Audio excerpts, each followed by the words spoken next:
From the Conference Center at Temple Square. Diretamente do Centro de Conferências na Praça do Templo em Salt Lake City, esta é a 182ª Conferência Geral Anual de A Igreja de Jesus Cristo dos Santos dos Últimos Dias, com oradores selecionados dentre as autoridades gerais e os líderes gerais da igreja.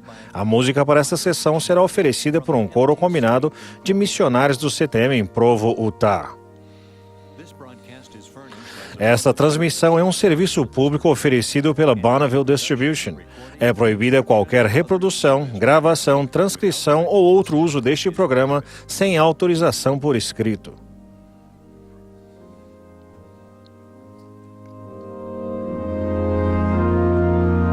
O presidente Henry B. Eyring, primeiro conselheiro na primeira presidência da igreja, dirigirá esta sessão.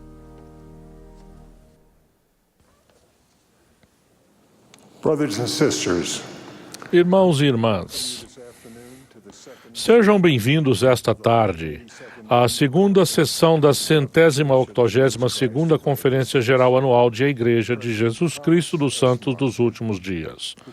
O presidente Thomas S. Monson, que preside a conferência, pediu-me que eu dirigisse esta sessão. Saudamos a todos os presentes e aqueles que participam por meio da televisão, do rádio ou pela internet, e aqueles que estão assistindo nas sedes de estaca localizadas em diferentes partes do mundo, para onde esta conferência é transmitida via satélite. A música desta sessão será oferecida por um coro misto de missionários do CTM de Provo, Utah, sob a regência de Douglas Branchley e Ryan Eggett, tendo Bonnie Goodliff ao órgão.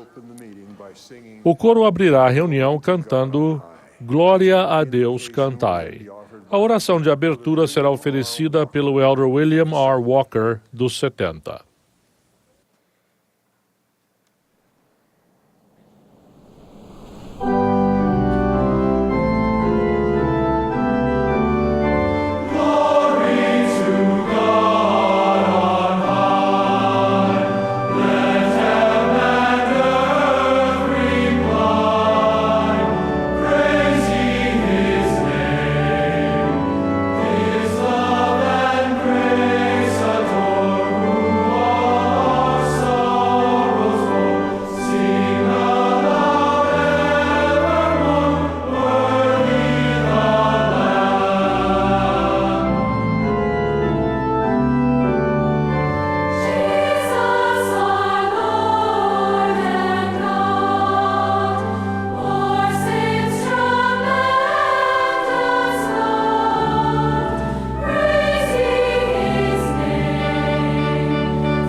Our Father in heaven, Nosso Pai nos céus, com gratidão em nosso coração, vemos a Sua presença ao começarmos essa maravilhosa sessão da Conferência Geral. Somos profundamente gratos pelas bênçãos de vivermos num tempo em que há profetas e apóstolos na terra. Somos gratos por termos as bênçãos de sermos ensinados nessas conferências, sessões de conferência. Nós somos gratos de poder hoje levantar nossa mão para apoiar a primeira presidência, que a presidência vai nos apresentar hoje. E pedimos que nos ajude a termos essas coisas em nosso coração para apoiarmos e honrarmos nossos líderes que são apresentados a nós. Nós somos gratos pela orientação que recebemos de nosso profeta, Thomas S. Monson, e pedimos que o abençoe seus conselheiros, o presidente Packer e todos os 12 e aqueles que servem levando avante esse grandioso trabalho. Pedimos que Teu Espírito esteja conosco em grande abundância nesta sessão, com aqueles que nos vão falar e que os abençoe em suas mensagens e que nos abençoe a todos que participaremos para que sejamos edificados nesta sessão de conferência. Nós Te amamos, Pai, e oramos por essas coisas com gratidão em nosso coração. Em nome de Jesus Cristo. Amém.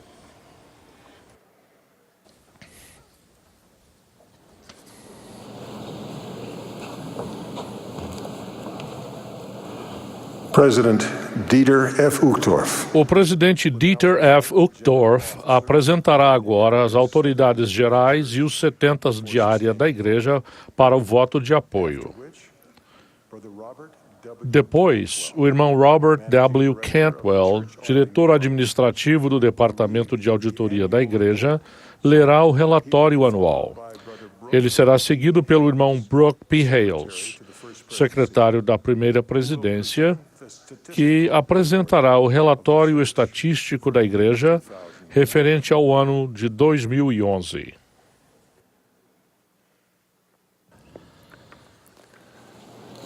Brothers and sisters, it is proposed that Irmãos e irmãs, é proposto que apoiemos Thomas Spencer Monson como profeta, vidente e revelador e presidente de a Igreja de Jesus Cristo dos Santos dos Últimos Dias.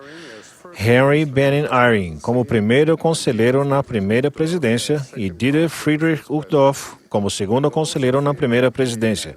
Os que forem a favor, manifestem-se. Os que se opuserem, se houver, manifestem-se.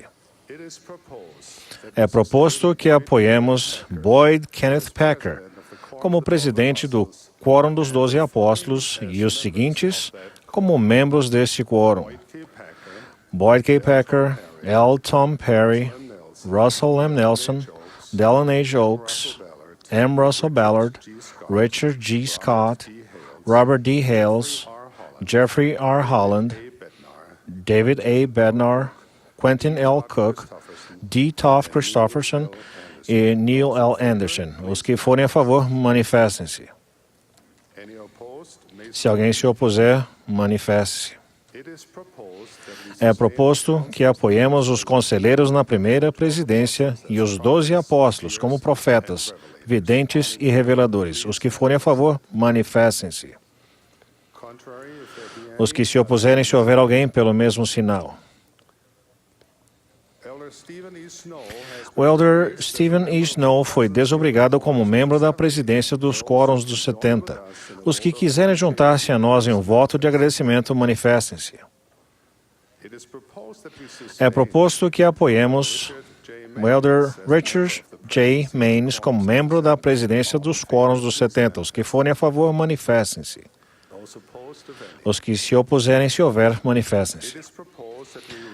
É proposto que desobriguemos com o voto de agradecimento os elders Gerard John Cossé e Gary E. Stevenson como membros do primeiro Quórum dos 70. Os que forem a favor, manifestem-se. Após vários anos de serviço dedicado e fiel, é proposto que desobriguemos os bispos H. Dave Burton, Richard C. Ashley e Keith P. McMullen como bispado presidente e os designamos como autoridades gerais eméritas. Os que desejam unir-se a nós em um voto de agradecimento, manifestem-se. É proposto que desobriguemos os seguintes como 70 diária, a vigorar a partir de 1º de maio de 2012. Richard K. Ahadje, Primato C. A. Almeida, Fernando J. de Araújo, Marvin D. Brinkerhoff, Mário L. Carlos, Rafael E. Castro, David L. Cook, César A. Dávila, Mozia S. Delgado, Luiz G. Duarte, Juan A. Echegaray, Stephen L. Flukiger, J. Roger Fluman, Robert C. Gay, Miguel Hidalgo, Gareth C. Hill, David J. Hoare, David H. Ingram, Tetsuji Ishii, Kapumba T. Kola, Glendon Lyons, R. Bruce Merrill, Enrique J. Montoya, Daniel A. Moreno, Adesina J. Olucani, Gamaliel Osorno, Patrick H. Price, Marcos A. Prieto, Paulo R. Puerta, Carlos F. Rivas, A. Ricardo Santana, Fabian L. Sinamban, Nathan C. Tobias, Stanley Venn, Perry M. Webb, Richard W. Wheeler e Scott D. Whiting. Os que quiserem juntar-se a nós e expressar gratidão por seu excelente serviço, manifestem-se. É proposto que lhes obriguemos com um voto de sincera gratidão as irmãs Julie B. Beck, Sylvia H. Aldred e Barbara Thompson como a presidência geral da Sociedade de Socorro. Do mesmo modo, desobrigamos os membros da Junta Geral da Sociedade de Socorro. Todos os que desejarem unir-se a nós ao expressarmos gratidão a essas irmãs por seu notável serviço e devoção, manifestem-se.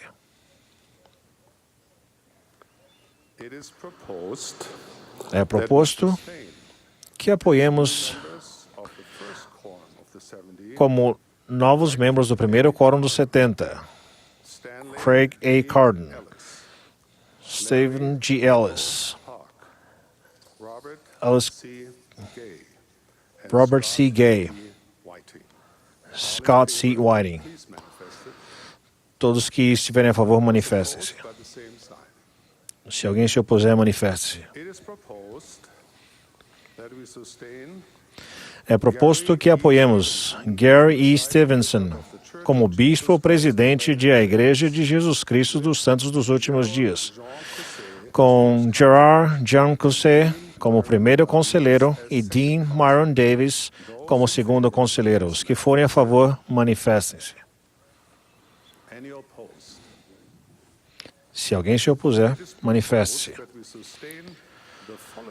É proposto que apoiemos os seguintes como novos 70 diária: Pedro U. Aduro, Detlef H. Adler, Ángel H. Alarcón, Ali K. Auna Jr., W. Mark Bassett, Robert M. Call, Hernando Camargo, Jean R. Chittister, Joaquín E. Costa, Rolf L. Dusnap, Ángel A. Duarte, Edward Dubé, Moroni Gaona, Taylor G. Godoy, Francisco D. N. Granja, Yuri A. Gushin, Richard K. Hansen, Todd B. Hansen, Clifford T. Herbertson, Anifiok Udo Inyon, Luis M. Leal, Alejandro Lopes, L. Jean-Claude Mabaya, Alvin F. Meredith, terceiro, Adonai S. Obando, Jared R. Ocampo, Adeinka A. Ojediran, Andrew M. O. Jordan, Jesus A. Ortiz, Fred A. Parker, Su Hong Pon, Abraham E. Quero, Robert Claire Ryan, Jorge Luiz Romeu, Jorge Saldívar, Gordon H. Smith, Alan Spanaus, Moroni B. Torgan, Stephen L. Toronto e Daniel Irenia Tavia. Os que forem a favor, manifestem-se. Os que se opuserem, manifestem-se. É proposto que apoiemos Linda Carr Burton como presidente-geral da Sociedade de Socorro, com Carol Mansell Stevens como primeira conselheira e Linda Sheffield Reeves como segunda conselheira. Os que forem a favor, manifestem-se. Se alguém se opuser, manifeste-se. É proposto que apoiemos as demais autoridades gerais, 70 de área e presidentes gerais das auxiliares como presentemente constituídas. Os que forem a favor, manifestem-se. Se alguém se opuser, manifeste-se. Presidente Monson, pelo que pude observar, a votação no centro de conferências foi unânime a favor do que foi proposto. Obrigado, irmãos e irmãs, por seu voto de apoio, por sua fé, devoção e orações contínuas. Convidamos as autoridades gerais recentemente chamadas e a presidência geral da Sociedade de Socorro a sentarem-se conosco ao púlpito.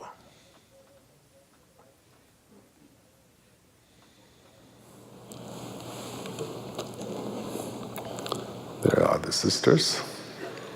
As irmãs.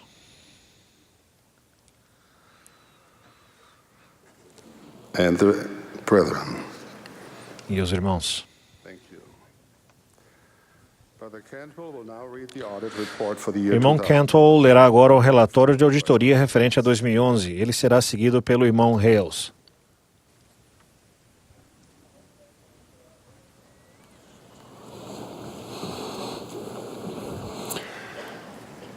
To the first presidency of the A primeira presidência da Igreja de Jesus Cristo dos Santos dos Últimos Dias.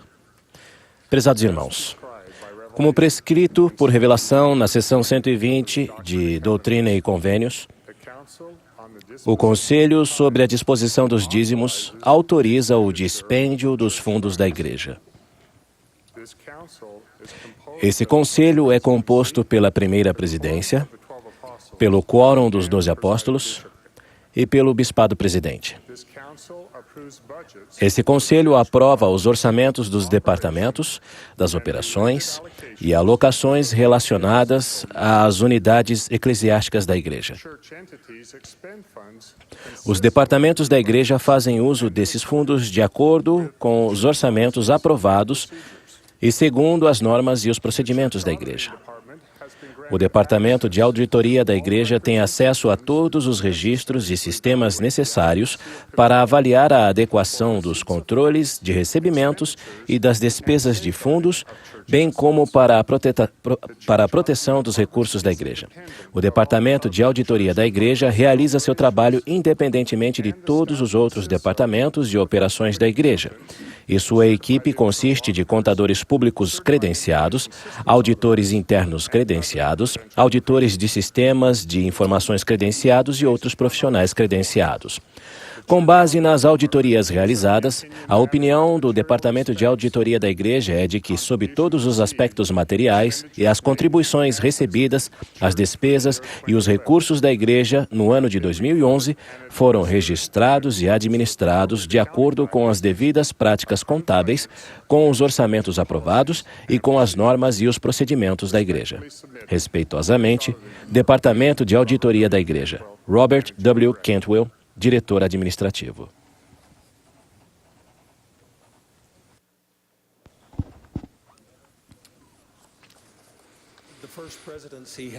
A primeira presidência divulgou o seguinte relatório estatístico da Igreja referente ao ano de 2011. Até 31 de dezembro de 2011, havia 2.946 estacas, 340 missões, 608 distritos e 28.784 alas e ramos.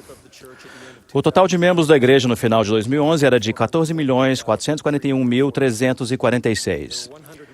Havia 119.917 novas crianças registradas na igreja e 281.312 conversos batizados.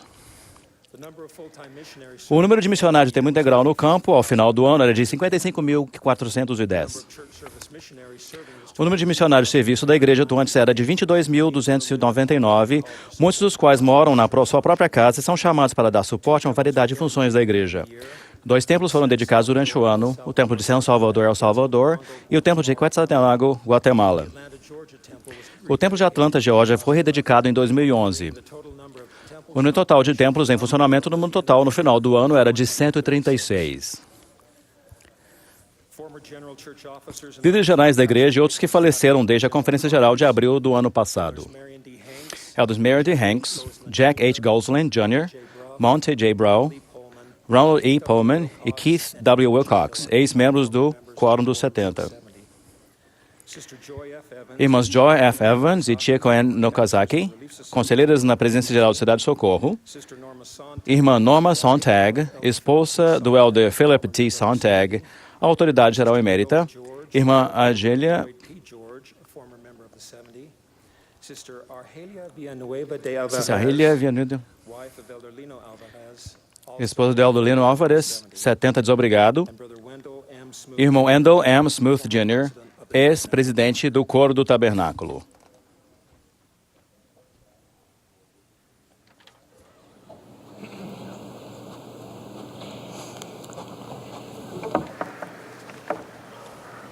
We will now be pleased Teremos agora o prazer de ouvir o elder Jeffrey R. Holland, do Quórum dos 12 Apóstolos.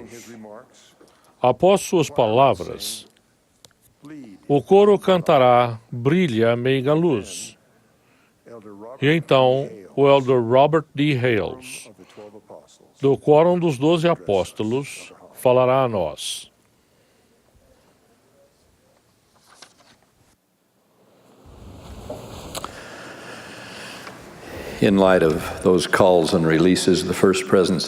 No tocante aos chamados e às desobrigações que a primeira presidência acabou de anunciar, falo por todos vocês, ao dizer que sempre lembraremos e amaremos os que serviram tão fielmente e que de imediato amamos e damos boas-vindas aos que assumiram seus cargos.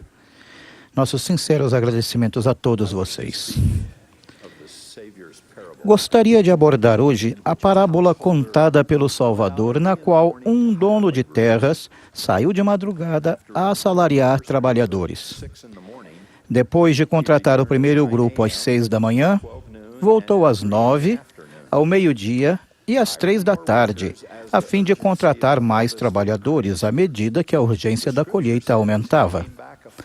As Escrituras dizem que ele voltou uma última vez, perto da hora undécima, aproximadamente 5 da tarde, e contratou o último grupo de trabalhadores. Então, apenas uma hora depois, todos os trabalhadores se reuniram para receber o salário do dia. Para a surpresa deles, todos receberam o mesmo salário, apesar da diferença de horas de trabalho. Imediatamente, os que foram contratados primeiro ficaram zangados, dizendo: "Estes derradeiros trabalharam só 1 hora, e tu os igualaste conosco, que suportamos a fadiga e a calma do dia?" Ao ler essa parábola, pode ser que vocês, tal como aqueles trabalhadores, sintam que se fez uma injustiça aqui. Gostaria de abordar esse assunto. Primeiro de tudo, é importante observar que ninguém foi tratado injustamente. Os primeiros trabalhadores concordaram em receber um salário pleno pelo dia, e foi o que receberam. Além disso, imagino que eles estivessem muito gratos por ter conseguido o trabalho. Na época do Salvador, o homem comum e sua família não podiam fazer muito mais do que viver com o que conseguiam receber em um dia. Se não conseguissem trabalhar, colher, pescar ou vender, não teriam o que comer. Com mais candidatos do que ofertas de trabalho, aqueles primeiros homens escolhidos foram os mais felizardos dentre os possíveis trabalhadores daquela manhã. De fato, se tivermos de ter pena, pelo menos em princípio, que seja dos homens que não foram escolhidos, mas que também tinham bocas para alimentar e familiares para vestir. A sorte nunca parecia estar com alguns deles. A cada visita do mordomo ao longo do dia, eles sempre viam outros serem escolhidos. Bem no final do dia, porém, o dono das terras surpreendentemente voltou pela 5ª vez com uma oferta incrível. Aqueles últimos e mais desanimados trabalhadores, sabendo apenas que seriam tratados com justiça, aceitaram o trabalho sem saber o salário, achando que qualquer coisa seria melhor do que nada, pois nada havia para eles até então. Depois, ao reunir-se para o pagamento, ficaram atônitos ao receber o mesmo que todos os outros. Quão assombroso deve ter sido e quão gratos devem ter ficado. Sem dúvida, jamais tinham visto tamanha compaixão em toda a sua vida de trabalho. É no contexto dessa leitura da história que a reclamação dos primeiros trabalhadores deve ser analisada. Como lhes disse o dono da vinha na parábola, e vou parafrasear só um pouco: meus amigos, não estou sendo injusto com vocês. Vocês concordaram com o salário que receberiam pelo dia, um bom salário. Ficaram muito felizes por conseguir trabalho e eu fiquei muito contente com o modo como serviram. Vocês receberam o salário completo. Peguem seu dinheiro e desfrutem a bênção. Quanto aos outros, certamente tenho o direito de fazer o que quiser com o meu dinheiro. Depois, segue-se esta pungente pergunta para todos os que naquela época ou agora precisam ouvi-la. Por que ficam com inveja por eu ter decidido ser bondoso? Irmãos e irmãs, haverá momentos em nossa vida em que alguém receberá uma bênção inesperada ou um reconhecimento especial. Peço que não fiquem magoados e jamais sintam inveja quando outra pessoa se der bem na vida. Não ficamos diminuídos quando outra pessoa cresce. Não estamos disputando uma corrida uns com os outros para ver quem é o mais rico, o mais talentoso, o mais bonito ou até o mais abençoado. A corrida que realmente disputamos é a corrida contra o pecado. E, sem dúvida, a inveja é um dos mais universais deles. Além disso, a inveja é um erro que perdura. É óbvio que ficamos um pouco tristes quando sofremos reveses, mas a inveja nos faz sofrer por tudo de bom que acontece com todo mundo que conhecemos. Que brilhante ideia seria beber um copo de vinagre toda vez que alguém ao nosso redor tivesse um momento de alegria. Sem contar o desgosto no final, quando descobrirmos que Deus é realmente justo e misericordioso e que dará a todos os que habitarem com Ele tudo o que Ele tem, conforme explicam as Escrituras. Assim, a lição número 1 do Senhor da Vinha é: o ato de cobiçar, reclamar ou prejudicar os outros não eleva nossa posição. E tampouco rebaixar alguém melhora a nossa autoimagem. Portanto, sejam bondosos e sejam gratos por Deus ser bondoso. Esse é um jeito feliz de se viver. Um segundo ponto que quero ressaltar na parábola é o triste erro que alguns podem cometer se desistirem de receber o salário no fim do dia por estarem preocupados com os problemas percebidos no decorrer do dia. Não lemos ali que alguém jogou sua moeda no rosto do dono da vinha e foi-se embora sem um centavo. mas suponho que isso poderia ter acontecido. Meus amados irmãos e irmãs, o que aconteceu naquela história às 9 horas, ou ao meio-dia, ou às 3 horas, foi ofuscado pela grandiosidade do pagamento generoso concedido a todos no fim do dia. A fórmula da fé é prosseguir, continuar trabalhando, superar o problema e deixar a agitação do início, seja ela real ou imaginária, dissipar-se na abundância da recompensa final. Não se atenham a antigas questões ou ressentimentos, nem contra si mesmos, nem contra seu próximo, nem mesmo, eu acrescentaria, contra esta igreja verdadeira e viva. A grandiosidade de sua vida, da vida de seu próximo e do Evangelho de Jesus Cristo se manifestarão no último dia, mesmo que essa grandiosidade não seja reconhecida por todos a princípio. Portanto, não se estressem com algo que aconteceu às 9 da manhã, já que a graça de Deus procura recompensá-los às 6 da tarde. Sejam quais forem os acordos de trabalho que vocês firmaram durante o dia. Consumimos uma quantia preciosa de recursos emocionais e espirituais ao ater-nos ferrenhamente a lembrança de uma nota desafinada que tocamos no recital de piano de nossa infância, ou a algo que um cônjuge disse ou fez há 20 anos e que insistimos em jogar-lhe no rosto por mais 20 anos, ou a um incidente da história da igreja que só prova que os mortais sempre terão dificuldade para corresponder às esperanças imortais colocadas diante deles. Mesmo que uma ofensa não tenha começado com vocês, ela pode terminar com vocês. E que grande recompensa haverá por essa contribuição quando o Senhor da vinha olhar em seus olhos e acertar as contas no final de nosso dia terreno. E isso me conduz ao terceiro e último ponto. Essa parábola, como todas as parábolas, não trata realmente de trabalhadores ou de salários, assim como as outras não tratavam de ovelhas ou bodes.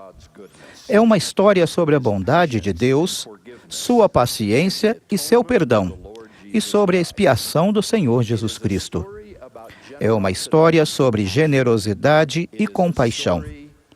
É uma história sobre graça. Ela salienta o pensamento que ouvi há muitos anos, de que, sem dúvida, a coisa que Deus mais aprecia no fato de ser Deus é a emoção de ser misericordioso, especialmente com os que não esperam isso e que com frequência acham que não merecem. Não sei quem neste imenso público de hoje pode precisar ouvir a mensagem de perdão inerente a essa parábola. Mas, por mais tardios que se imaginem, por mais chances que achem que perderam, por mais erros que sintam ter cometido ou talentos que achem que não têm, ou por mais longe do lar e da família e de Deus que achem que se afastaram, testifico-lhes que vocês não viajaram para além do alcance do amor divino. Não lhes é possível afundar tanto a ponto de não ver brilhar a infinita luz da expiação de Cristo. Quer sejam ou ainda não sejam de nossa religião, ou quer tenham estado conosco antes e não tenham permanecido, não há nada que fizeram que não possa ser desfeito. Não há nenhum problema que não possa ser vencido. Não há nenhum sonho que no transcorrer do tempo e da eternidade não possa ser realizado. Mesmo que sintam que estão perdidos e que são os últimos trabalhadores da 1/10 hora, o Senhor da vinha lhes acena. Acheguem-se com confiança ao trono da graça e caiam aos pés do Santo de Israel. Venham e banqueteiem-se, sem dinheiro e sem preço, à mesa do Senhor. Faço um apelo, especialmente para os maridos e pais, portadores do sacerdócio ou portadores em perspectiva, dizendo-lhes tal como fez Leí: despertai e levantai-vos do pó e sede homens. Nem sempre, mas frequentemente, são os homens que decidem não atender à conclamação de integrar as hostes do Senhor. As mulheres e as crianças geralmente parecem mais dispostas. Irmãos, ergam-se. Façam isso por vocês mesmos. Façam isso por aqueles que os amam e estão orando para que aceitem a convocação. Façam isso pelo Senhor Jesus Cristo, que pagou um preço incomensurável pelo futuro que Ele deseja que vocês tenham. Meus amados irmãos e irmãs, para aqueles de vocês que foram abençoados pelo Evangelho ao longo de muitos anos, porque tiveram a felicidade de encontrá-lo cedo, para vocês que aceitaram o Evangelho aos poucos, e para vocês, membros ou ainda não membros, que ainda estão hesitantes, para cada um de vocês e para todos, presto testemunho do poder renovador do amor de Deus e dos milagres de sua graça. A preocupação dele é com a fé que virão a ter no final, e não com a hora do dia em que chegarão lá. Portanto, se fizeram convênios, guardem-nos. Se ainda não fizeram, façam-nos. Se já os fizeram e os quebraram, arrependam-se e renovem-nos. Nunca é tarde demais, enquanto o mestre da vinha disser que há tempo. Por favor, ouçam o sussurro do Santo Espírito dizer-lhes, neste exato momento, que devem aceitar a dádiva da expiação do Senhor Jesus Cristo e desfrutar o agradável convívio que há em seu trabalho. Não demorem. Está ficando tarde. Em nome de Jesus Cristo. Amém.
The Savior told his disciples, O Salvador contou a seus discípulos a história de um filho que saiu da casa do pai, que era rico, indo para um país distante, onde desperdiçou sua herança. Quando houve fome no país, o rapaz conseguiu um emprego humilde, alimentando porcos. Ficou tão faminto a ponto de querer comer as cascas que eram dadas aos animais. Fora de casa, longe do lugar em que desejava estar, nas tristes condições em que se encontrava, algo de importância eterna aconteceu na vida daquele jovem. Citando as palavras do Salvador, ele tornou em si. Lembrou-se de quem ele era, dando-se conta do que estava perdendo, e começou a desejar as bênçãos que estavam à disposição dele na casa do Pai. Ao longo da vida, seja nos momentos de escuridão, desafios, tristezas ou pecado, podemos sentir o Espírito Santo lembrar-nos que somos realmente filhos de um Pai Celestial amoroso que nos ama e ansiar pelas bênçãos sagradas que só Ele pode nos dar. Nesses momentos, devemos esforçar-nos para lembrar quem somos e voltar para a luz do amor de nosso Salvador. Essas bênçãos pertencem por direito a todos os filhos do Pai Celestial. O anseio por essas bênçãos, inclusive a de uma vida de felicidade e alegria, é uma parte essencial do plano do Pai Celestial para cada um de nós. O profeta Alma ensinou: mesmo que não tenhais mais que o desejo de acreditar, deixai que esse desejo opere em vós. À medida que nosso desejo espiritual aumenta, tornamos-nos espiritualmente autossuficientes. Como então ajudamos nós mesmos e nossos familiares a aumentar o desejo que temos de seguir o Salvador e viver seu Evangelho? Como fortalecemos nosso desejo de arrepender-nos, de tornar-nos dignos e de perseverar até o fim? Como ajudamos nossos jovens e jovens adultos a permitir que esse desejo opere neles até que se convertam e se tornem verdadeiramente santos pela expiação de Cristo? Tornamos-nos convertidos e espiritualmente autossuficientes quando cumprimos fervorosamente nossos convênios, partilhando dignamente o sacramento, sendo dignos de uma recomendação para o templo e sacrificando-nos a serviço do próximo. Para tomar dignamente o sacramento, lembramos que estamos renovando o convênio que fizemos no batismo. Para que o sacramento seja uma experiência espiritualmente purificadora a cada semana, precisamos preparar-nos antes de ir para a reunião sacramental. Fazemos isso deixando deliberadamente nosso trabalho diário, as atividades recreativas, os pensamentos e as preocupações mundanas de lado. Ao fazer isso, abrimos espaço na mente e no coração para o Espírito Santo. Assim, estamos preparados para refletir sobre a expiação. Mais do que apenas pensar nos fatos do sofrimento e da morte do Salvador, nossa reflexão nos ajuda a reconhecer que, graças ao sacrifício do Salvador, temos esperança, oportunidade e forças para fazer mudanças reais e sinceras em nossas vidas. Ao cantar o hino sacramental, participar das orações do sacramento e partilhar dos emblemas de sua carne e sangue, buscamos fervorosamente o perdão de nossos pecados e nossas falhas.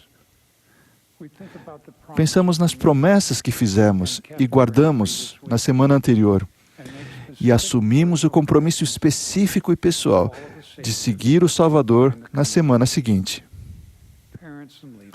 Pais e líderes, vocês podem ajudar os jovens a sentir as incomparáveis bênçãos do sacramento, provendo oportunidades especiais para que eles aprendam, discutam e descubram a importância da expiação na vida deles. Deixem que examinem as Escrituras por eles mesmos e que ensinem uns aos outros usando suas próprias experiências. Os pais, os líderes do sacerdócio e as presidências de quórum têm a responsabilidade especial de ajudar os portadores do sacerdócio arônico a se prepararem sinceramente para realizar seus sagrados deveres em relação ao sacramento. Essa preparação é feita ao longo da semana, por meio da aplicação prática dos padrões do Evangelho. Quando os rapazes preparam, abençoam e distribuem o sacramento com dignidade e reverência, eles literalmente seguem o exemplo do Salvador na última ceia e se tornam semelhantes a Ele. Testifico que o sacramento nos dá a oportunidade de lembrar quem somos e de sentir uma grande mudança no coração, para lembrar quem somos e o que mais desejamos. Ao renovar o convênio de guardar os mandamentos, recebemos a companhia do Espírito Santo para guiar-nos de volta à presença de nosso Pai Celestial. Não admira que sejamos ordenados a reunir-nos frequentemente para partilhar o pão e a água e a partilhar o sacramento para a nossa alma. Além do sacramento, nosso desejo de retornar ao Pai Celestial aumenta quando nos tornamos dignos de receber uma recomendação para o templo. Tornamos dignos obedecendo constantemente aos mandamentos.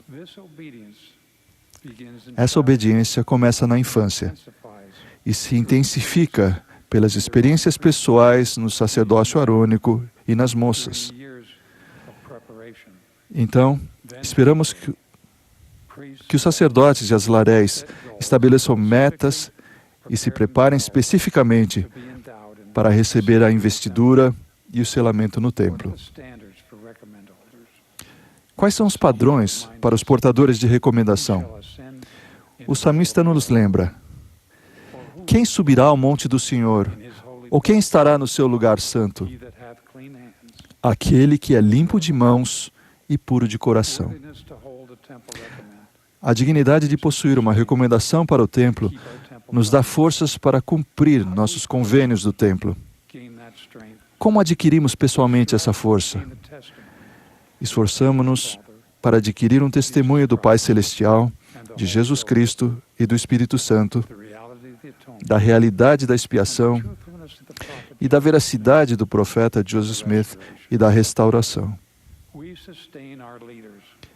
Apoiamos nossos líderes, tratamos nossos familiares com bondade, somos testemunhas da verdadeira Igreja do Senhor, frequentamos as reuniões da Igreja, honramos nossos convênios, cumprimos nossas obrigações de pais e temos uma vida virtuosa. Vocês podem dizer que isso parece assemelhar-se ao que significa ser um santo dos últimos dias fiel. Tem razão. O padrão para os portadores de recomendação para o templo não é demasiadamente elevada para alcançarmos. Trata-se simplesmente de viver fielmente o Evangelho e seguir os profetas. Assim como portadores de recomendação para o templo com investidura, estabelecemos os padrões do viver cristão. Isso inclui a obediência, os sacrifícios feitos para cumprir os mandamentos, o amor uns pelos outros, a castidade de pensamentos e ações, e a doação de nós mesmos para a edificação do reino de Deus. Por meio da expiação do Salvador e do cumprimento desses padrões básicos de fidelidade, recebemos poder do alto para enfrentar os desafios da vida. Precisamos desse poder divino hoje mais do que nunca. É um poder que somente recebemos por meio das ordenanças do templo. Testifico que os sacrifícios que fazemos para receber as ordenanças do templo valem todo o esforço que fazemos. À medida que nosso desejo de aprender e viver o Evangelho aumenta, naturalmente buscamos servir uns aos outros. O Salvador disse a Pedro: quando te converteres, confirma teus irmãos. Fico impressionado com o fato de que os jovens de hoje têm profundo desejo de servir e abençoar as pessoas, de fazer uma diferença nesse mundo. Eles também anseiam pela alegria que a prestação de serviço lhes proporciona.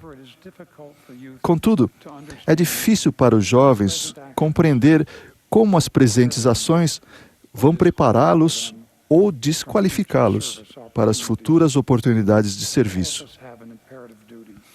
Todos temos a obrigação imperiosa de ajudar os jovens na preparação de uma vida inteira de serviço, auxiliando-os a transformar-se e tornar-se autossuficientes. Além da autossuficiência espiritual que abordamos, a autossuficiência temporal, que inclui adquirir instrução superior ou formação profissional, aprender a trabalhar e viver dentro dos seus recursos. Evitando dívidas e economizando agora, estaremos preparados para o serviço de tempo integral na igreja nos anos vindouros. O propósito da autossuficiência, tanto temporal quanto espiritual, é elevar-nos a uma posição melhor para que possamos erguer outros que passem necessidades. Quer sejamos jovens ou idosos, o que fazemos hoje determina o serviço que poderemos prestar e desfrutar amanhã. Como nos lembra o poeta, de tudo que de mais triste já foi proferido e dito, o mais triste foi, poderia ter sido. Não passemos a vida lamentando o que fizemos ou deixamos de fazer.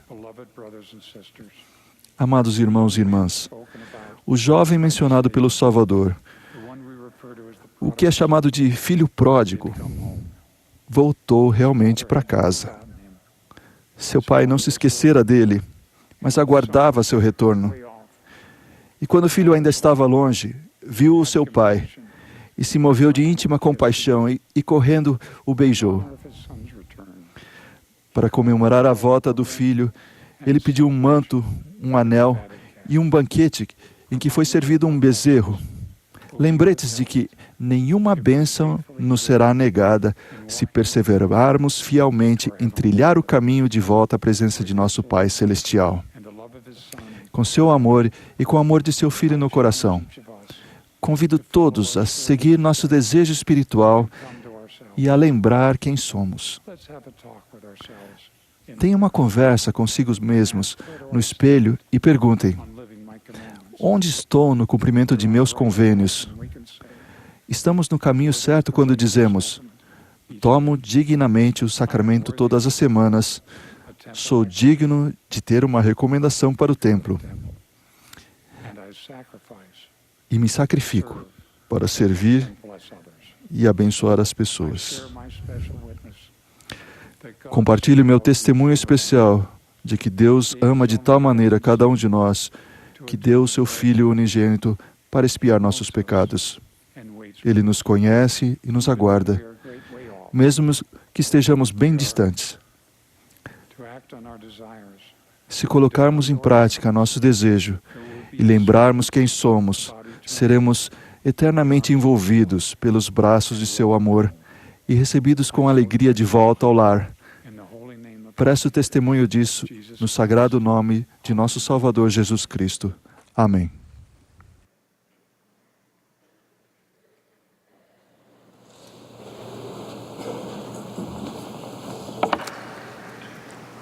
The choir and congregation will now O coro join. e a congregação cantarão agora Chamados a Servir. Após o hino intermediário, os elders David S. Baxter e Ulisses Soares, dos 70, nos dirigirão a palavra. Eles serão seguidos pelo elder Quentin L. Cook, do Quórum dos 12 Apóstolos.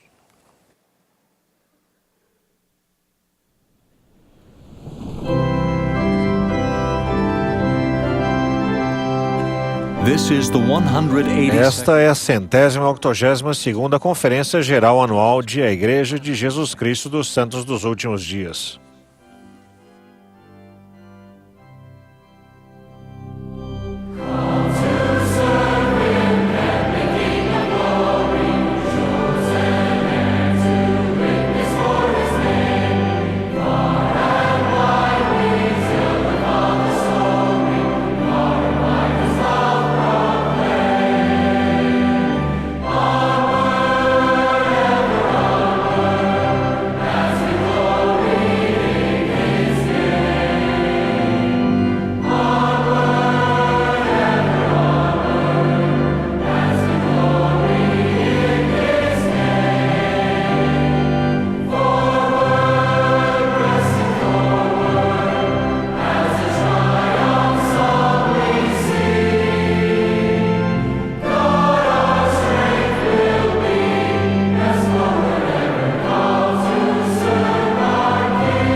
Minha mensagem dirige-se àquelas pessoas da igreja que criam sozinhas os filhos.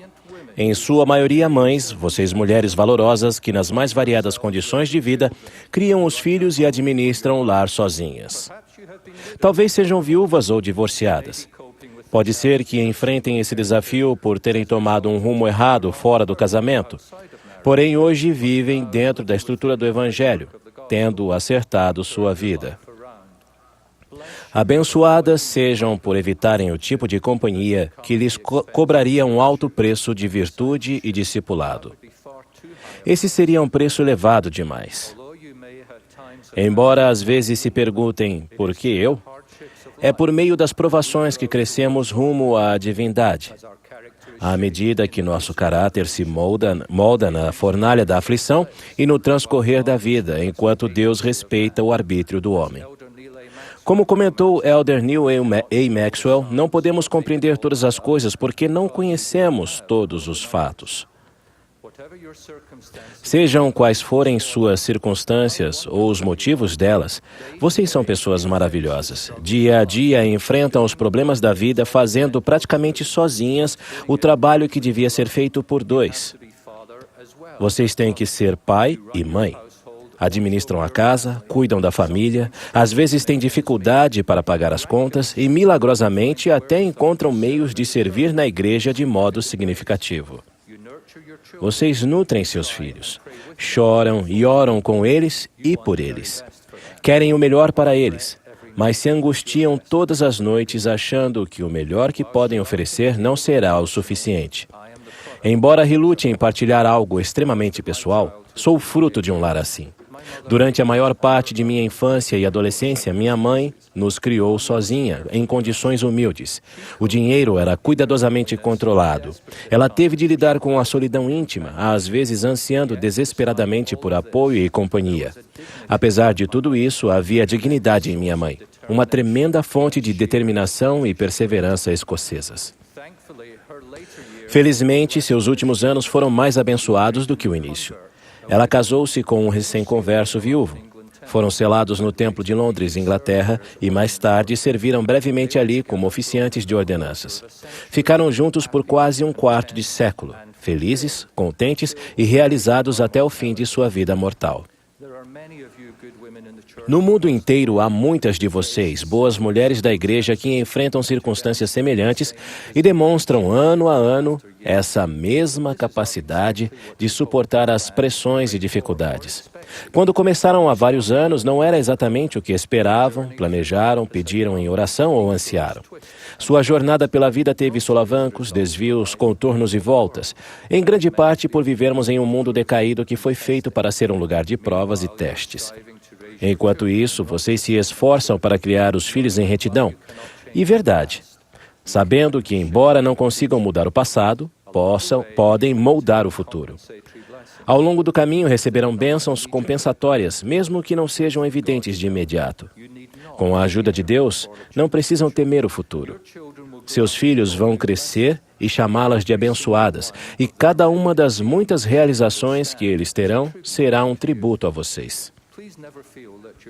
Nunca sintam que estão em algum tipo de segundo escalão, uma subcategoria de membros da igreja, e que, de certa forma, são menos merecedoras das bênçãos do Senhor do que os outros.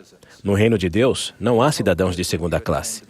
Esperamos que, quando assistirem às reuniões e virem famílias aparentemente completas e felizes, ou ouvirem falar de famílias ideais, sintam-se felizes por fazer parte de uma igreja que enfoca a família e ensina o papel central que ela desempenha no plano do Pai Celestial para a felicidade de seus filhos.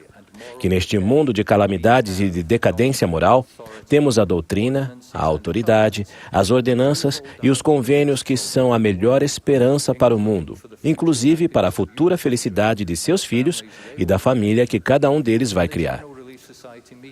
Na reunião geral da Sociedade de Socorro, em setembro de 2006, o presidente Gordon B. Hinckley contou uma experiência compartilhada por uma mãe que criava sozinha 7 filhos entre 7 e 16 anos. Ela havia atravessado a rua para entregar algo a uma vizinha. E ela conta: quando me virei para voltar para casa, vi as luzes acesas. Era como se eu ainda ouvisse o eco de meus filhos me dizendo alguns minutos antes, quando eu ia saindo: "Mãe, o que vai ter para o jantar? Me leva na biblioteca. Tenho de comprar cartolina hoje." Cansada e desanimada, olhei para minha casa e vi cada cômodo iluminado. Pensei em todos os meus filhos em casa, esperando que eu chegasse para dar-lhes o que precisavam. Senti como se meu fardo fosse maior do que eu poderia suportar. Lembro-me de olhar para o céu com lágrimas nos olhos e dizer: "Meu Pai, hoje eu não aguento mais. Estou muito cansada, não consigo. Não vou aguentar ir para casa e cuidar sozinha dos meus filhos. Será que não posso ir para a tua casa e ficar com o Senhor só hoje?" Na verdade, não ouvi as palavras, mas a resposta veio em minha mente: "Não, filhinha, não pode voltar para mim agora. Mas eu posso ir para onde você está." Obrigado, irmãs, por tudo o que fazem para criar sua família e manter um lar amoroso, onde há bondade, paz e oportunidades. Embora muitas vezes se sintam solitárias, na verdade jamais estão totalmente sozinhas. Ao prosseguirem com paciência e fé, a providência divina estará com vocês. O céu lhes concederá as bênçãos necessárias. Sua perspectiva e visão da vida vão mudar quando, em vez de se sentirem desanimadas, olharem para cima. Muitas de vocês já descobriram a grandiosa e transformadora verdade de que, quando vivem para aliviar os fardos de outros, seus próprios fardos se tornam mais leves. Embora as circunstâncias não tenham mudado, sua atitude muda. Vocês são capazes de enfrentar as próprias provações com mais aceitação, com um coração mais compreensivo, com uma gratidão mais profunda pelo que têm, em vez de ansiarem pelo que não têm. Vocês descobriram que, quando emprestamos esperança àqueles cuja vida parece não ter nenhuma, nosso próprio tesouro de consolo se enriquece e se enche. Nosso cálice realmente transborda.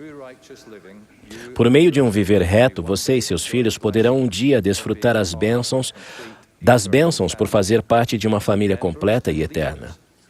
Membros e líderes, há algo mais que vocês podem fazer para apoiar a família das pessoas que criam sozinhas os filhos, sem julgar nem criticar?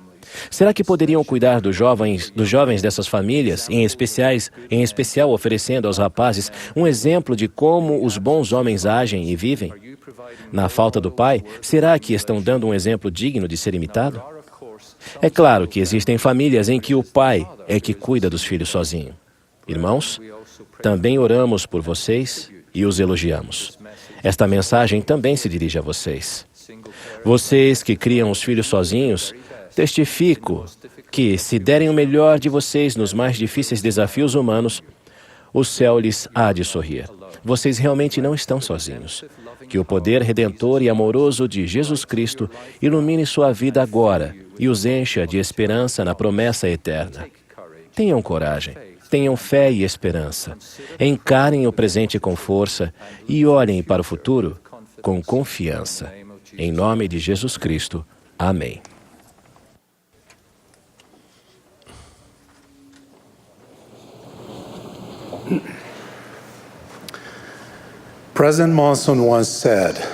O presidente Monson disse certa vez: "Quero propor uma fórmula simples pela qual podemos avaliar as escolhas que temos diante de nós.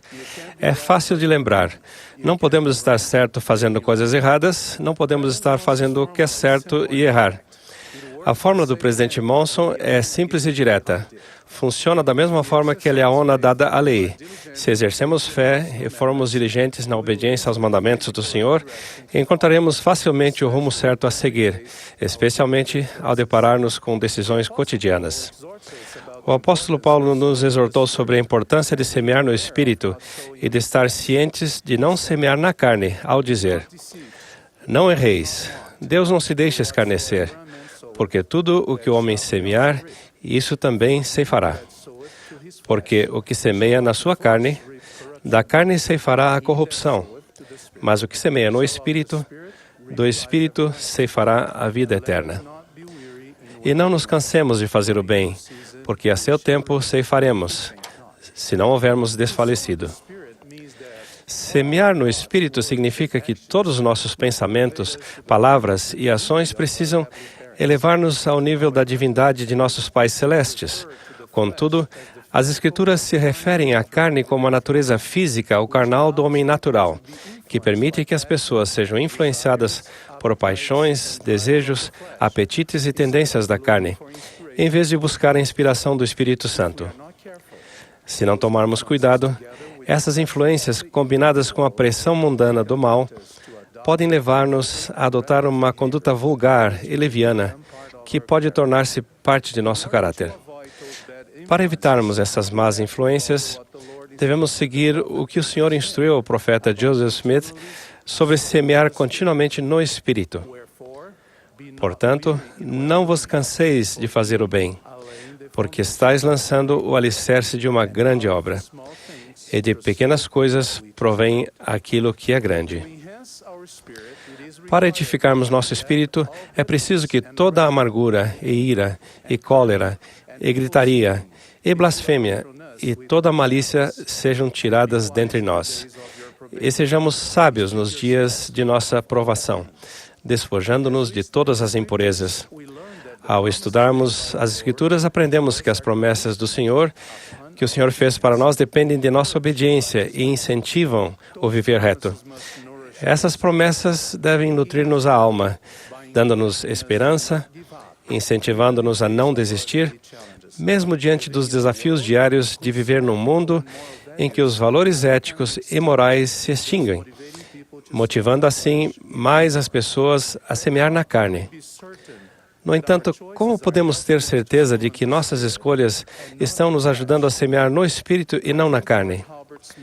O presidente George Albert Smith disse certa vez: há uma linha demarcatória bem definida entre o território do Senhor e o território do diabo. Se você vai ficar na linha no lado do Senhor, estará sob sua influência e não terá nenhum desejo de fazer coisas erradas. Mas se você cruzar para o lado do diabo, 1 centímetro que seja, estará em poder do tentador.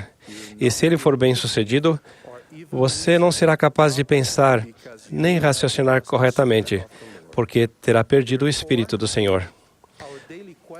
Portanto, nossa pergunta diária deve ser: será que minhas ações me colocam no território do Senhor ou no território do inimigo?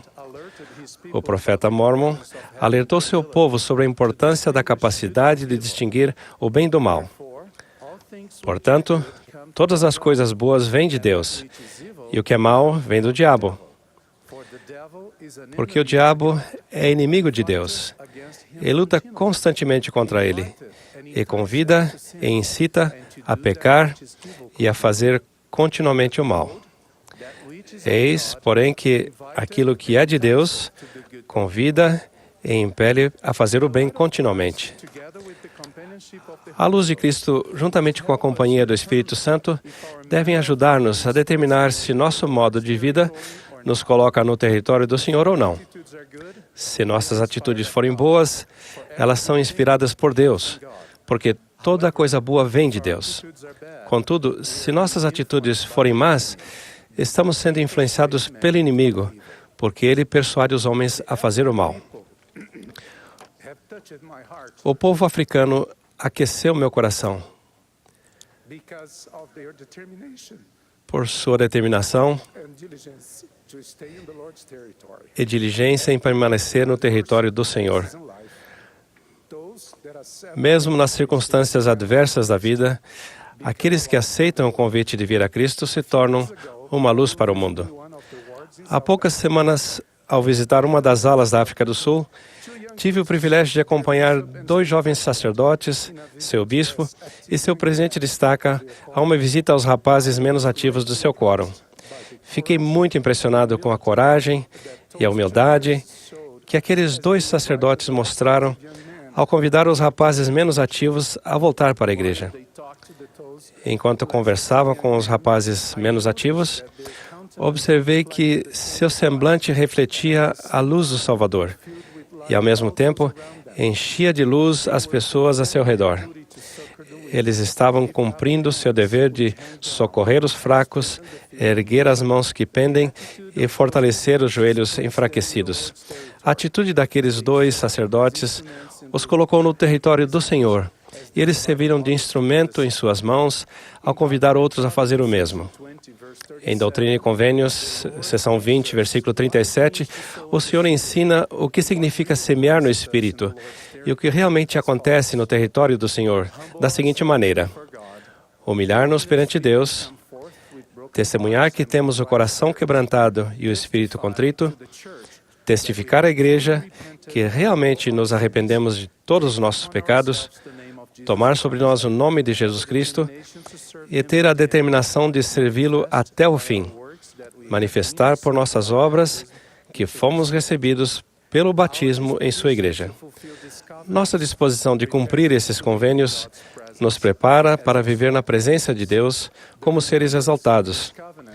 A lembrança desses convênios deve guiar nossa conduta em relação à nossa família, nossas interações sociais com outras pessoas e, especialmente, nosso relacionamento com o Salvador. Jesus Cristo estabeleceu o perfeito padrão de conduta pelo qual podemos edificar nossas atitudes a fim de poder cumprir esses sagrados convênios. O Salvador baniu de sua vida toda a influência que pudesse desviar-lhe a atenção de sua missão divina, especialmente ao ser tentado pelo inimigo ou por seus seguidores, enquanto ministrava aqui na terra. Embora jamais tenha pecado, ele tinha um coração quebrantado e um espírito contrito, cheio de amor por nosso Pai Celestial e por todos os homens. Ele se humilhou perante nosso Pai Celestial, negando sua própria vontade para cumprir o que o Pai pedira dele, em todas as coisas até o fim.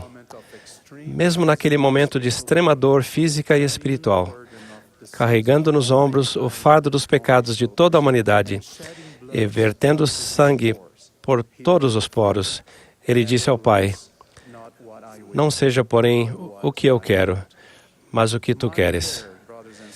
Minha oração, irmãos e irmãs, é que ao pensarmos em nossos convênios, nos mantenhamos fortes contra os ardentes dardos do adversário, seguindo o exemplo do Salvador, para semearmos no Espírito e habitarmos no território do Senhor.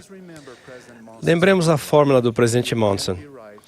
Não podemos estar certos fazendo coisas erradas, não podemos errar fazendo o que é certo. Digo essas coisas em nome de Jesus Cristo. Amém.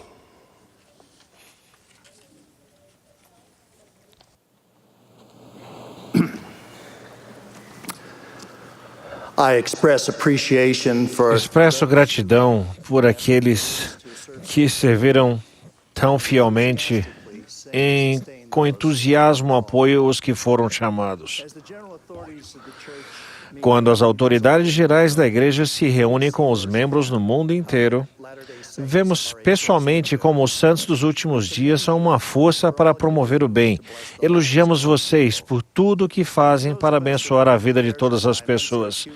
Aqueles entre nós que estão encarregados dos assuntos públicos sabem muito bem que muitos formadores de opinião e jornalistas dos Estados Unidos e do mundo inteiro têm falado mais da Igreja e de seus membros. Uma confluência incomum de fatores aumentou significativamente a visibilidade da Igreja. Muitos que escrevem sobre a Igreja se esforçam sinceramente para compreender nosso povo e nossa doutrina. Foram bem respeitosos e procuraram ser objetivos, pelo que lhes somos gratos.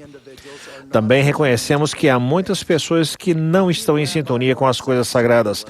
Lord Sachs, o rabino-chefe da Inglaterra, dirigindo-se aos líderes da Igreja Católica em dezembro passado, na Universidade Pontifícia Gregoriana, observou como algumas partes do mundo se tornaram seculares. Ele afirmou que a culpa é de um ateísmo científico agressivo que se faz surdo à música da fé.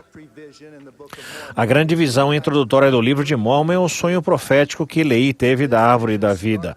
Essa visão descreve com clareza os desafios à fé que existem em nossos dias e a grande divisão entre os que amam, adoram e sentem que devem prestar contas a Deus e os que não o fazem. Leí explicou algumas condutas que destroem a fé.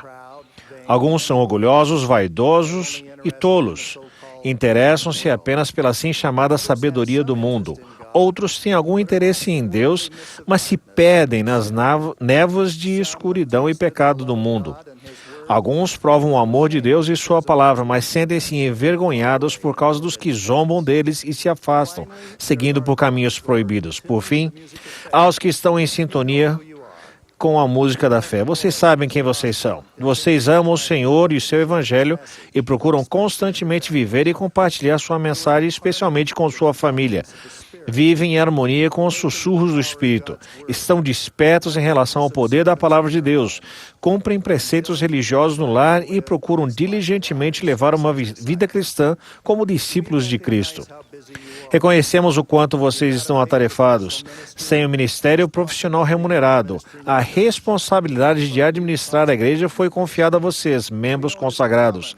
Sabemos que é comum que os membros dos bispados e das presenças destaca, e muitos outros, doem longas horas de serviço dedicado. As presidências das auxiliares e dos quórums são um exemplo de sacrifício abnegado.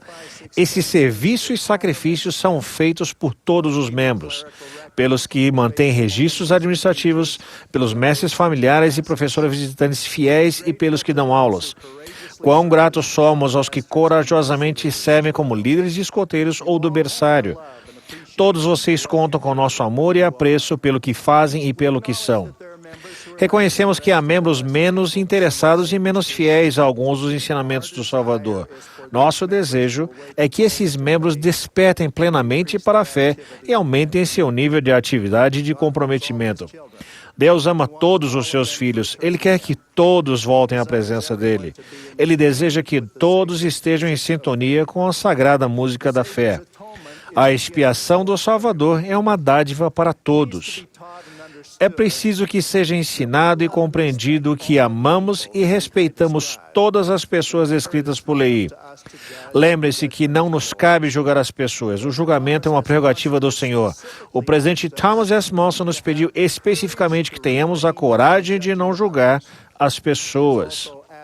Ele também pediu que todo membro fiel resgate os que provaram do fruto do Evangelho e depois se afastaram, bem como aqueles que ainda não encontraram o caminho estreito e apertado. Oramos para que eles se agarrem à barra e partilhem o amor de Deus que vai lhes encher a alma de imensa alegria.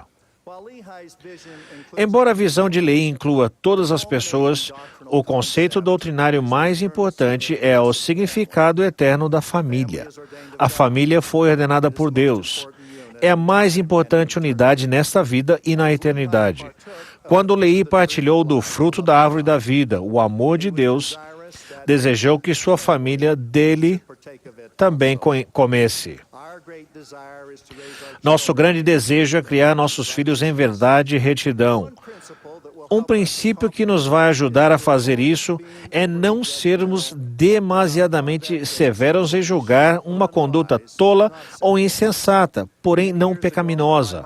Há muitos anos, quando minha mulher e eu tínhamos filhos em casa, Elder Delaney Jokes ensinou que era importante fazer a distinção entre erros juvenis, que deviam ser corrigidos, e pecados, que exigiam repreensão e arrependimento. Quando há falta de sabedoria, nossos filhos precisam de instrução. Quando há pecado, o arrependimento é essencial. Descobrimos que isso foi muito útil para a nossa própria família. O cumprimento de preceitos religiosos no lar abençoa a nossa família. O exemplo é particularmente importante. O que somos fala tão alto que nossos filhos talvez não ouçam o que dizemos. Quando eu tinha quase 5 anos, minha mãe ficou sabendo que seu irmão caçula tinha sido morto quando o navio de guerra em que servia foi bombardeado ao largo da costa do Japão, quase no fim da Segunda Guerra Mundial. Aquela notícia deixou arrasada. Ela ficou muito emocionada e foi para o quarto. Depois de um tempo, fui espiar para ver se ela estava bem. E a vi ajoelhada junto à cama em oração. Senti uma grande paz, porque ela me havia ensinado a orar e amar o Salvador. Isso ilustra o exemplo que ela sempre me deu. A mãe ou o pai, orando com os filhos, pode ser mais importante do que qualquer outro exemplo. A mensagem, o ministério e a expiação de Jesus Cristo, nosso Salvador, fazem parte de nosso currículo familiar essencial. A escritura que melhor descreve nossa fé está em 2 Nef 25:26, e falamos de Cristo. Regozijamo-nos em Cristo. Pregamos a Cristo.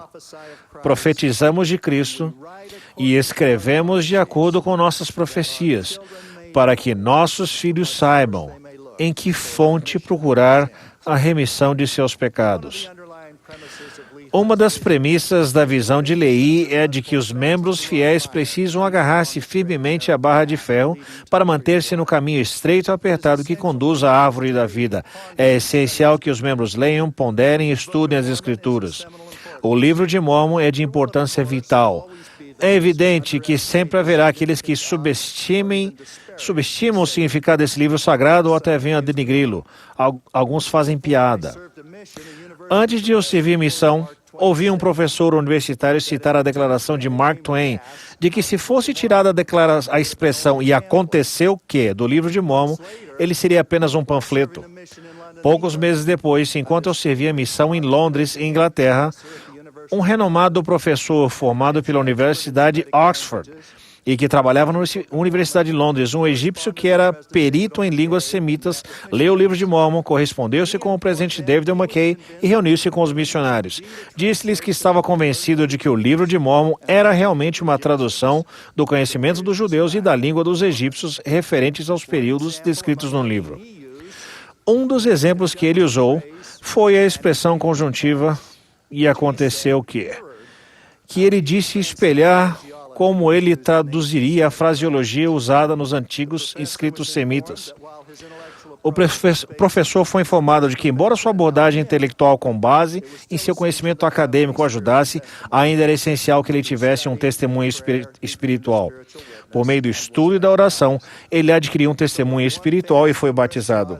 Portanto, o que um famoso humorista viu como tema de piada, um estudioso renomado viu como uma profunda evidência da veracidade do livro de Mórmon, o que lhe foi confirmado pelo Espírito.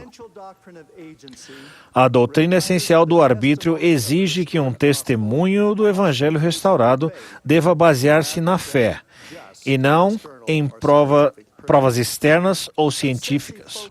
O enfoque obsessivo em coisas que ainda não foram plenamente reveladas, por exemplo, como o Salvador nasceu de uma virgem ou ressuscitou, ou do modo como Joseph Smith traduziu nossas escrituras, não será eficaz nem proporcionará progresso espiritual. Essas são questões de fé.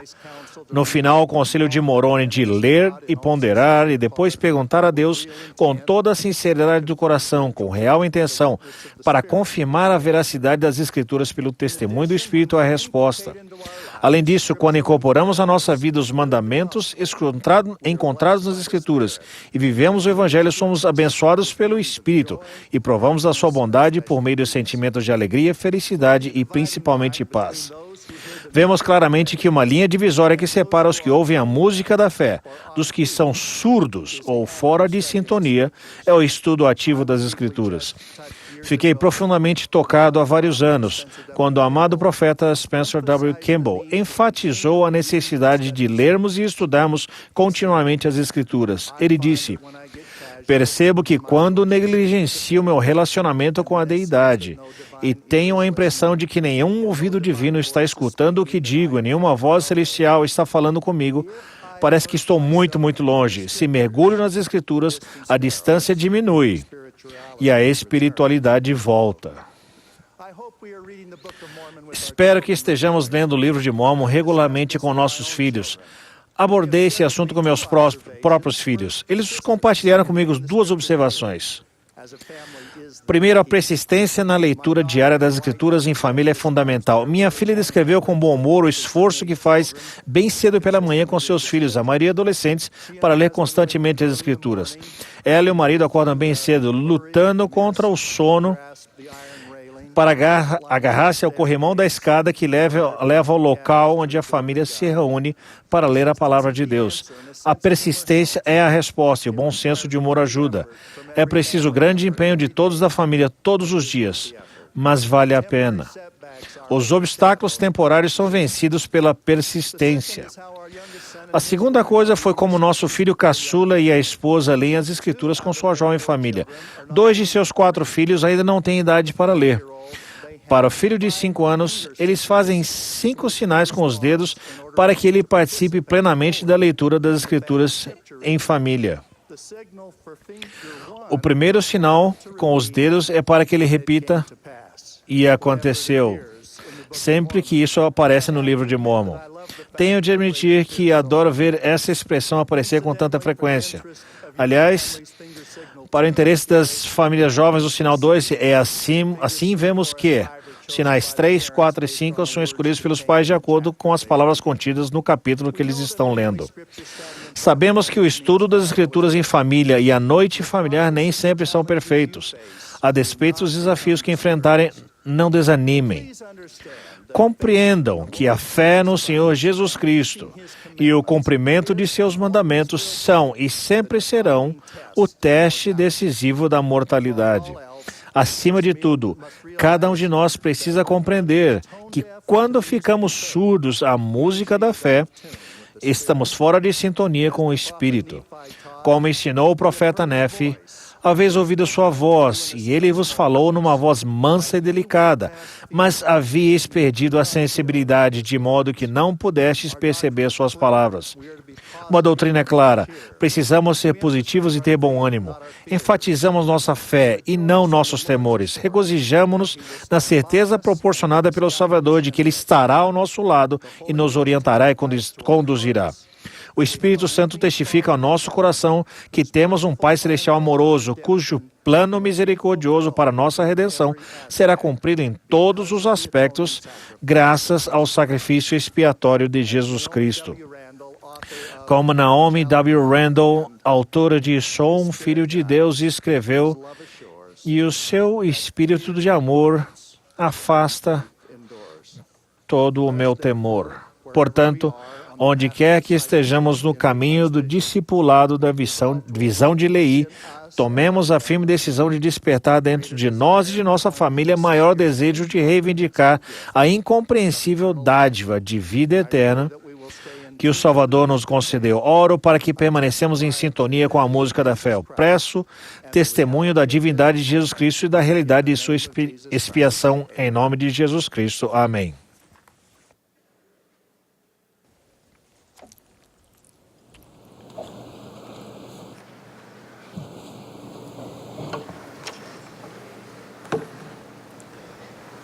We express gratitude for all who Expressamos gratidão a todos os que discursaram hoje. Lembramos a todos os irmãos sobre a reunião geral do sacerdócio a ser realizada no Centro de Conferências esta noite às 21 horas, horário de Brasília. A transmissão do Programa Nacional do Coro do Tabernáculo acontecerá amanhã das 12h30 às 13 horas, horário de Brasília. A sessão da manhã de domingo da conferência terá início logo a seguir. Agradecemos ao coro missionário do CTM de Provo, Utah, pela bela música que ofereceram esta tarde. O Elder Richard G. Scott, do Quórum dos 12 Apóstolos, será o orador final desta sessão. Após suas palavras, o coro cantará "Hoje ao profeta louvemos". A oração de encerramento será então oferecida pelo Elder Bruce A. Carlson, dos 70.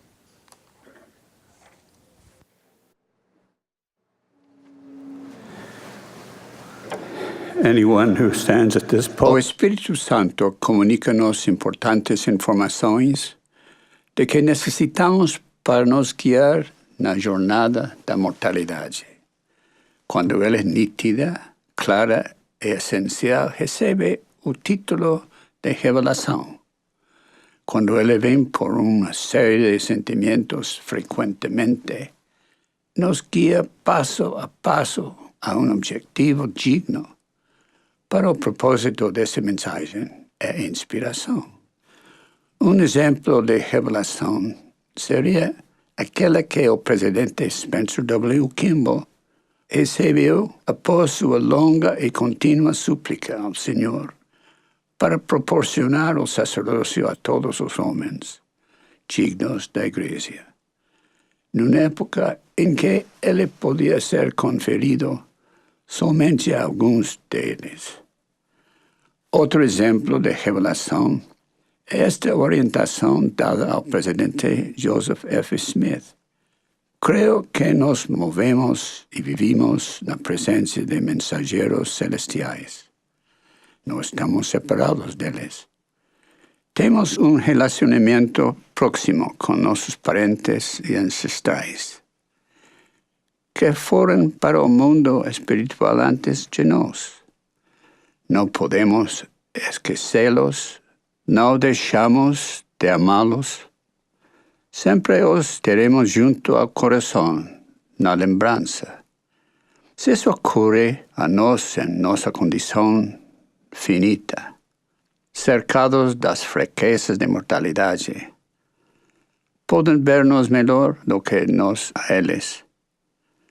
Que nos conhece melhor do que nós a eles. Vivimos na presença deles. Eles nos veem, preocupam-se com o nosso bem-estar. Amam-nos agora mais do que antes. Daí sua solicitude por nós e seu amor e desejo pelo nosso bem-estar serem muito maiores do que sentimos por nós próprios. Os relacionamentos podem ser fortalecidos através do véu com pessoas a quem conhecemos e amamos. Isso tem efeito por nosso esforço determinado de continuamente fazer o que é certo. Podemos fortalecer nosso relacionamento com a pessoa que já partiu e a quem amamos, ao reconhecermos que a separação é temporária e que os convênios feitos no templo são eternos. Quando obedecemos com consistência, os convênios asseguram a concretização eterna das promessas neles contidas. Um caso muito claro de revelação em minha própria vida ocorreu quando fui fortemente tocado pelo Espírito para que pedisse a uma bela jovem chamada Janine Watkins, a quem eu namorava, para ser selada a mim no templo. Uma das grandes lições que precisamos aprender é pedir. Por que o Senhor quer que oremos a Ele? Porque é assim que se recebe revelação. Quando me defronto com uma questão muito difícil, jejuo, oro, para encontrar e compreender as Escrituras que serão úteis. Esse é um processo cíclico. Começo a ler uma passagem da Escritura, pondero no significado do versículo e oro por inspiração. Em seguida, pondero e oro para saber se compreendi o que o Senhor quer que eu faça. Em geral, mais impressões advêm à medida que compreendo mais a doutrina. Descobri que essa é uma boa forma de aprender com as Escrituras. Há algumas regras práticas que ampliam a revelação. Primeiro, dar lugar a emoções tais como raiva, mágoa, afastará o Espírito Santo. Tais emoções devem ser eliminadas, ou então a chance de receber revelação será mínima. Outro inimigo da revelação é o exagero na maneira de nos expressar. A fala cuidadosa e mansa favorece o recebimento da revelação. Por outro lado, a comunicação espiritual pode ser ampliada por meio de boas práticas de saúde. exercícios, sono adequado e bons hábitos alimentares aumentam nossa capacidade de receber e entender as revelações. É importante que nossas atividades diárias não nos distraiam da conexão com o Espírito. A revelação pode também ser dada em um sonho, quando há uma transição quase imperceptível do sono para o despertar. Se procuramos capturá-la de imediato, podemos registrá-la nos mínimos detalles. Mas, se não o fizermos, ela se apaga rapidamente. O Senhor usa pessoas por quem nutrimos grande respeito para ensinar-nos verdades em sonhos porque confiamos neles e ouviremos seus conselhos. É o Senhor ensinando por meio do Espírito Santo. No entanto, Ele pode fazer com que no sonho seja mais fácil de entender quando sentimos que o ensinamento vem de alguém que amamos. As Escrituras dão eloquente confirmação de como a verdade, vivida com consistência, abre as portas à inspiração para saber o que fazer, onde fazer e, se necessário, ter nossa capacidade ampliada pelo poder divino. As Escrituras descrevem como a capacidade de algumas pessoas para vencer as dificuldades, dúvidas e desafios aparentemente impossíveis foi fortalecida pelo Senhor em uma época de necessidade. Ao ponderar sobre esses exemplos, haverá uma silenciosa confirmação, por meio do Espírito Santo, de que tais experiências são verdadeiras. Vocês aprenderão que ajuda semelhante está a seu dispor também. Já vi pessoas saberem o que fazer diante de desafios que estavam além de sua capacidade, porque confiaram no Senhor e souberam que Ele os guiaria a soluções urgentes.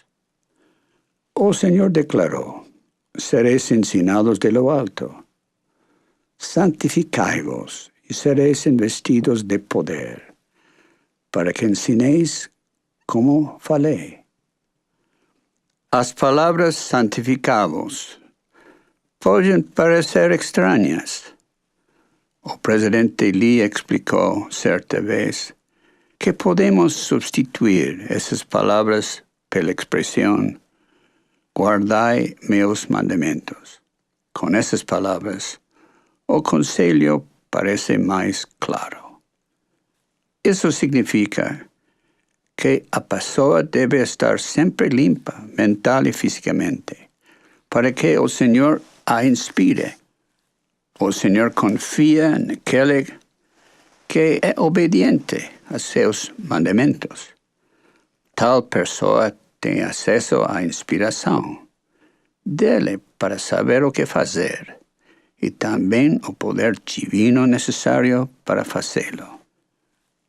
A humildade é solo fértil, onde a espiritualidade floresce e produz os frutos da inspiração para saber o que fazer.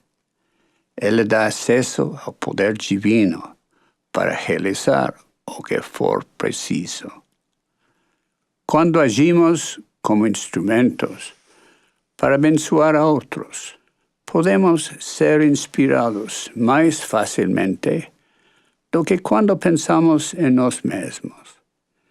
Enquanto nos empenhamos em ajudar a outros, o Senhor pode dar-nos orientação para nosso próprio benefício. Nosso Pai Celestial não nos colocou na terra para fracassar, mas sim para obtermos sucesso glorioso. Pode parecer paradoxo, mas é por isso que reconhecer as respostas à oração pode ser às vezes muito difícil. Às vezes tentamos totalmente enfrentar a vida contando apenas com nossa própria experiência e capacidade. É muito mais sábio procurar, por meio da oração e inspiração divina, saber o que fazer. A nossa obediência assegura que, quando necessário, nos qualifiquemos para a ajuda do poder divino para atingir objetivo inspirado.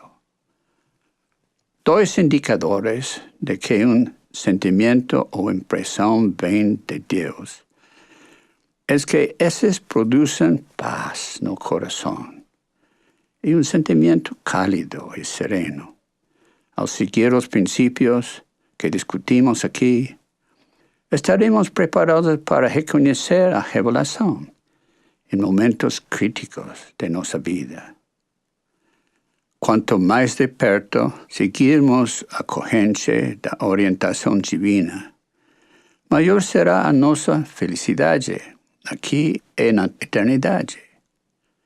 E mais abundante será o nosso progresso e nossa capacidade de servir.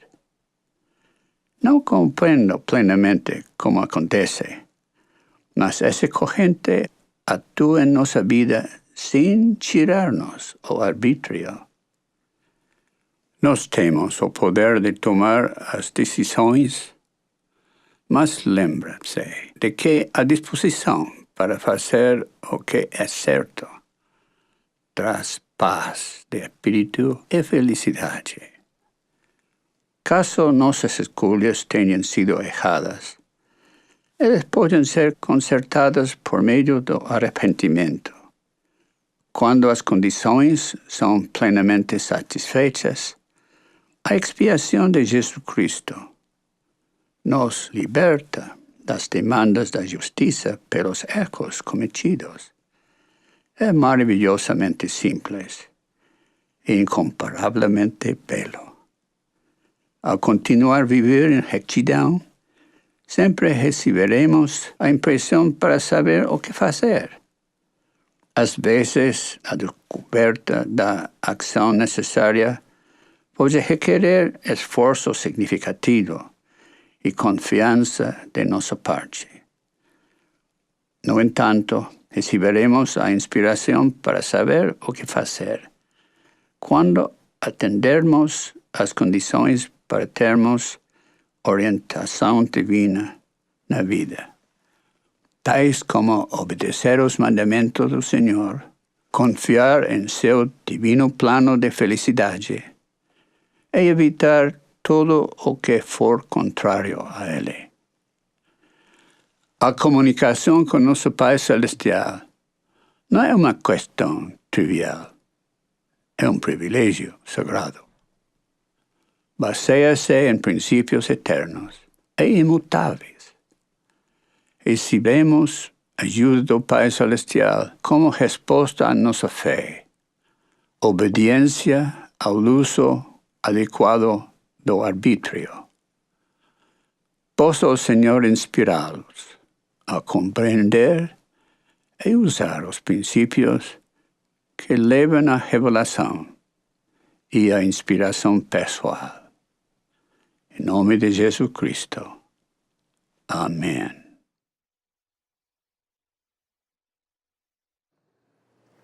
And so incomparably beautiful. As you continue to live righteously, you will always be prompted to know what to do. Sometimes the discovery of what action to take may require significant effort and trust on your part.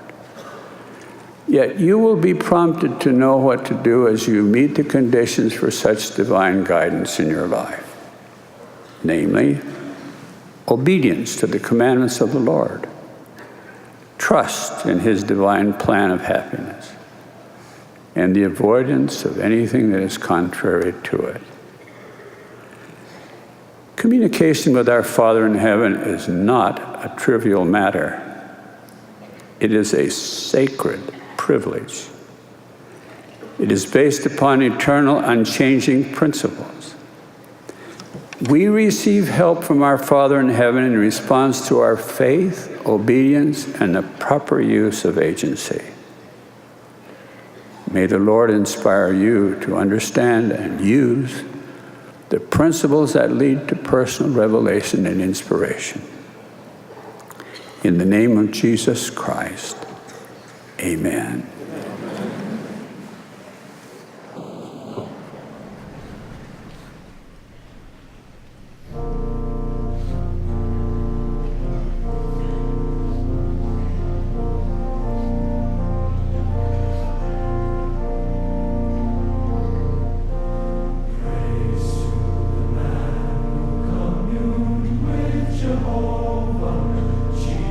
Jesus anointed the prophet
Our eternal Father in heaven, Nosso Pai eterno nos céus, apresentamos diante do Senhor nesta tarde para adorarmos a Ti e agradecemos-Te pelo privilégio de que nos foi permitido.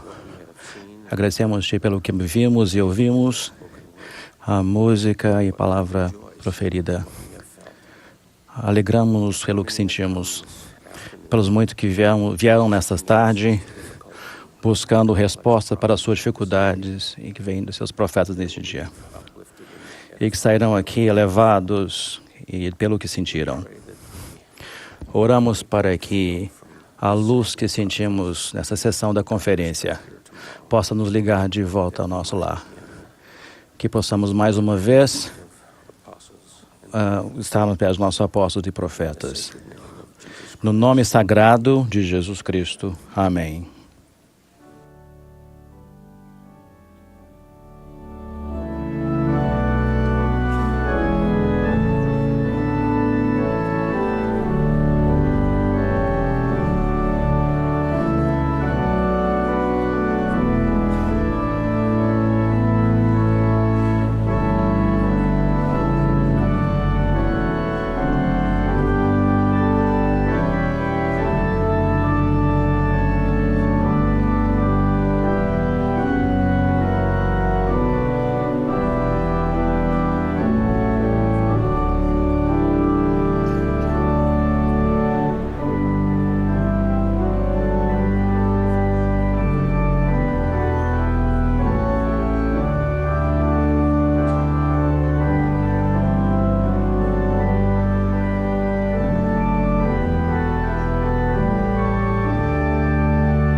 Esta foi uma transmissão da 182ª Conferência Geral Anual de A Igreja de Jesus Cristo dos Santos dos Últimos Dias.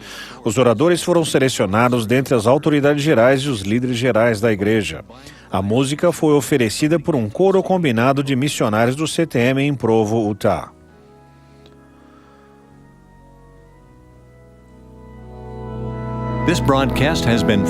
Esta transmissão foi um serviço público oferecido pela Bonneville Distribution. É proibida qualquer reprodução, gravação, transcrição ou outro uso deste programa sem autorização por escrito.